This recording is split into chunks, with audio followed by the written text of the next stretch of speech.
Welcome to our class discussion about following Code of Ethics. Here are the topics that we are going to discuss for this video. First is the importance of following the Code of Ethics. As future professionals, this is really helpful for you.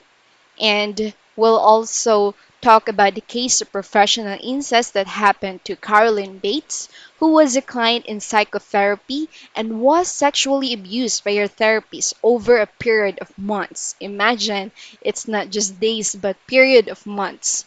And the general conclusion regarding such events and these conclusions are actually based from the studies that they made from different victims of sexual abuse.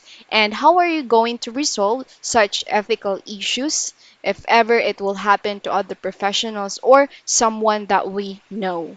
And how are we going to face an ethical dilemma if it will happen to us in the future?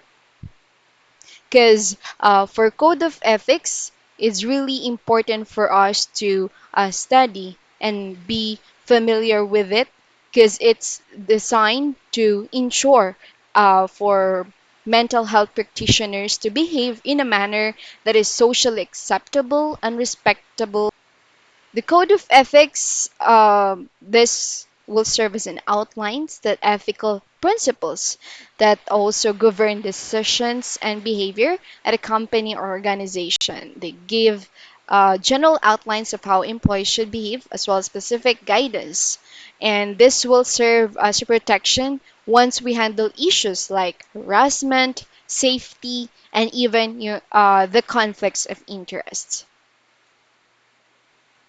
In order to become thoughtful and impactful, we need to understand that it's critically important to develop a bond of trust and respect with the clients. And this bond that frees client to feel as though they can be open and vulnerable without fearing judgment or a betrayal of confidence. Because one of the natures of us human beings is for us to open up, right? Or to share what we really feel. And in that way, once we express ourselves, we could say that we are okay when someone's there to listen to us, right? And regarding confidentiality agreement to provide informed consent or consent letter to our clients, including the confidentiality clause that any statements there that we need to make everything confidential and because we know that counselors write here many personal details of their patients' lives, and the confidentiality clause that we put or place on informed consent will explain the rules of privacy and confidentiality to which counselors are held, along with the circumstances that would compel them to break confidentiality, right? So there are instances, and we could not really avoid it, that we need to break confidentiality. So we need to include it also for us to defend ourselves or protect our client. Exceptions to confidentiality is that if there's a court order, of course, if the physician or therapist or the counselor can release confidential information by order of a court. And if the client needs continued treatment, then we can release confidential information if it's necessary for the patient's continued treatment to the next professional. And of course, with the consent of the client itself. And of course, the compliance. If a practitioner release confidential information in compliance with mandatory regulations and statutes and for the purposes of law enforcement. For example, if there's a report for child abuse or any unlawful activities.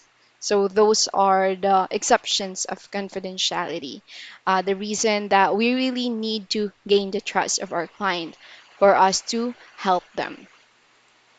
And if you find yourself faced with a delicate situation in your work as a counselor, these guidelines can help you assess how to appropriately and effectively serve your clients in your profession. Later on, with the story of this case will be able to identify that what are the things that we need to avoid, and why do we need to follow code of ethics for this, all right? Because let us all remember that there is no right way to do a wrong thing, okay?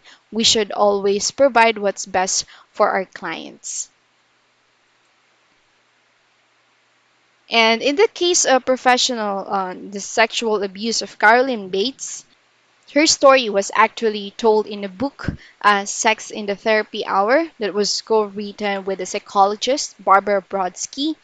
From this book, as future professionals, or maybe once you become guidance counselors, a therapist, or a physician, we need to identify why such a thing happened for us to gain more understanding and to comprehend the mind of the victim. Carolyn Bates was a shy, overweight teenager whose father had died after long illness when she was 15, and she staved off her feelings of grief and loss by immersing herself in a church group. That's a good thing that she was able to attend. And on leaving home to enter college, she met Steve, a Vietnam War veteran who became her boyfriend and her first sexual partner. She became dependent on him, to ward off the feelings of depression that were nearly always encroaching upon me. That was, he said. So it's a good thing that he was able to find a group that would where she could share what she feel, and of course there's someone that could comfort her and with her boyfriend. But let's find out what will happen next.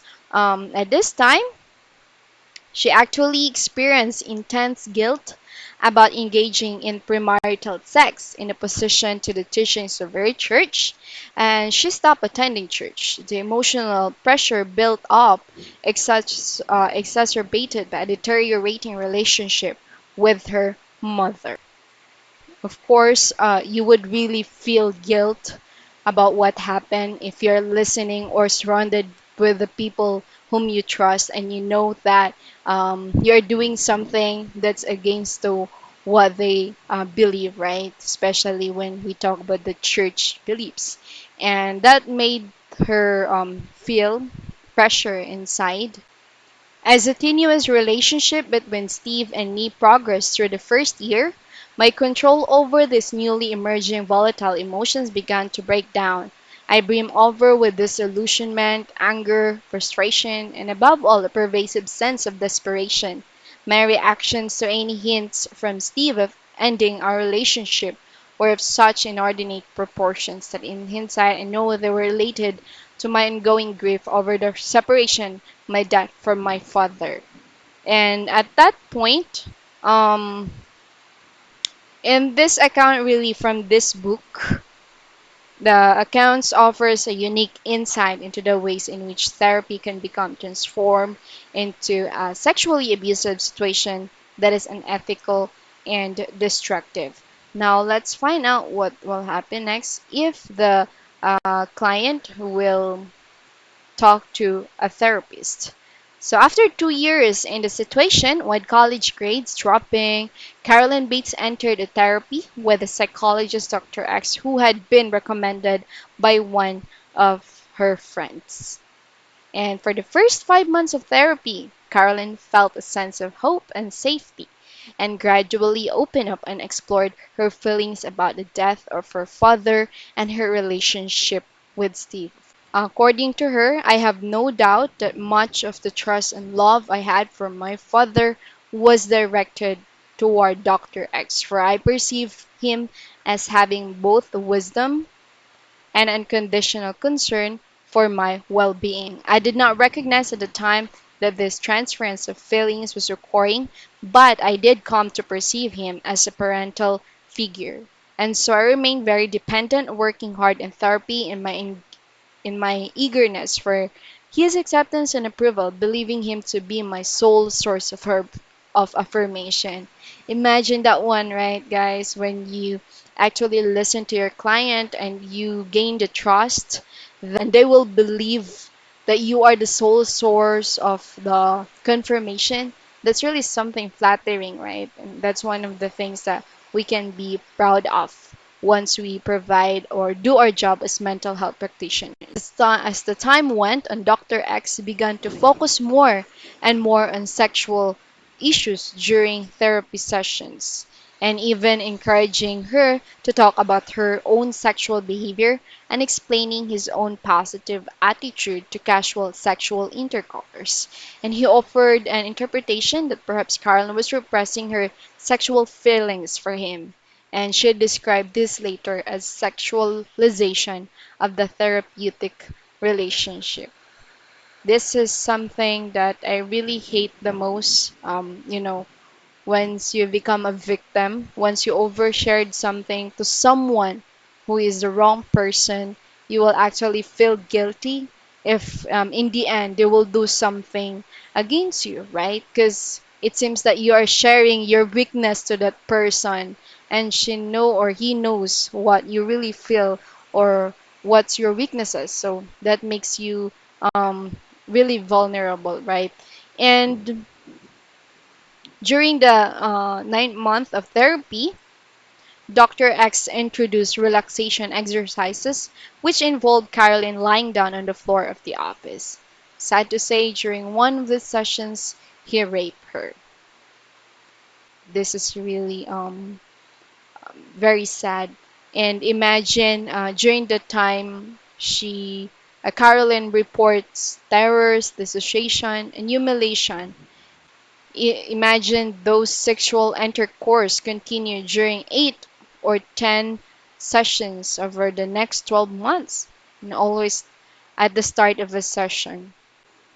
And eventually, some 2 years after entering therapy, Carolyn Bates was able to overcome her dependency and numbness and leave.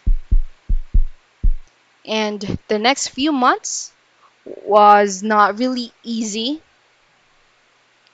to Carolyn, because for her it was a period of depression and confusion beyond hope. And it carried, according to her, I carried with me a dark secret. I believed myself a failure in therapy and blamed myself for what had occurred. So later on, we'll discuss why it really takes few months before this client realized and what's going on. And when Carolyn entered therapy with another counselor, gladly, it became possible to confront what had happened and to file a complaint against Dr. X, despite the fact that 6 other women clients of Dr. X came forward to testify that they had been the victims of similar sexual exploitation. The case in the civil courts took almost 5 years, 5 years before an out-of-court settlement was made.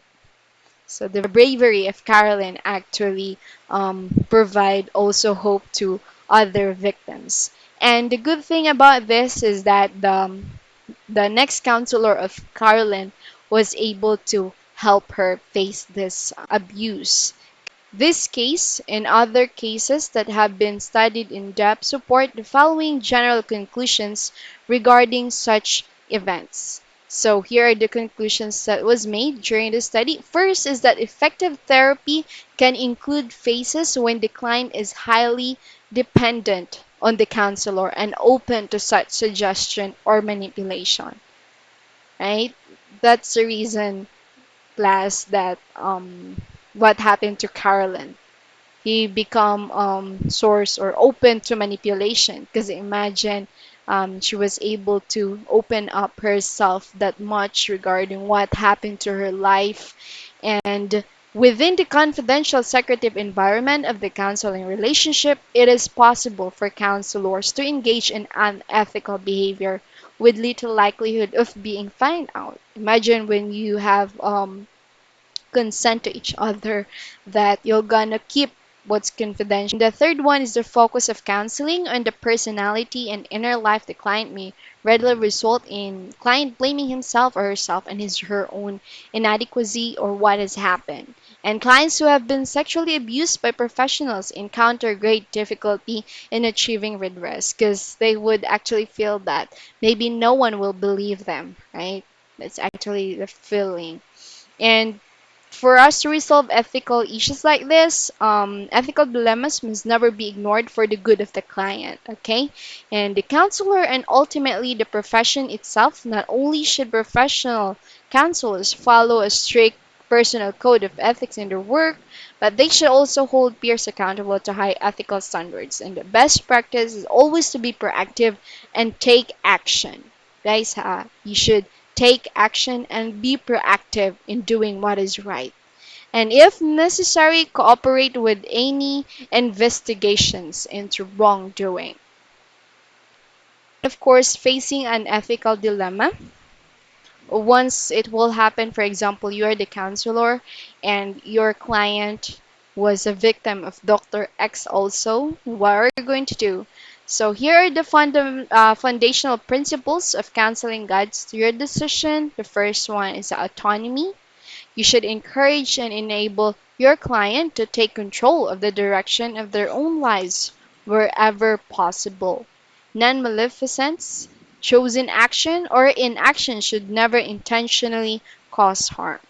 So always remember that it's not only the action but also inaction. When you're not doing the right thing, that would also cause harm to others. And beneficence, the mental health and well being should be a priority for the good of the individual and for the society. We have justice and, of course, fidelity to honor all your professional commitments and responsibilities or promises.